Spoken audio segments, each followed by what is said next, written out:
अरे कान्हा, घाबरली ना मी. का ग राधे घाबरलीस? या बासरीच्या आवाजाने धुंद करणारा तुला दुसरा कोणी आहे का ग? तसं नाही रे कान्हा, मग कसं? मी तुझ्या बासीला घाबरले नाही, घाबरले तुझ्या तर त्या स्पर्शाला.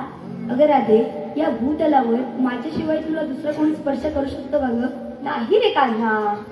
पण कान्हा, आता मी काय म्हणते, आता यावेळेस हे महत्वाचं नसून मला निघायला हवे, तेव्हा येते मी.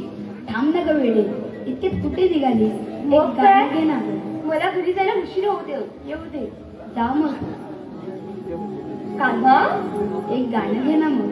बरं ऐका.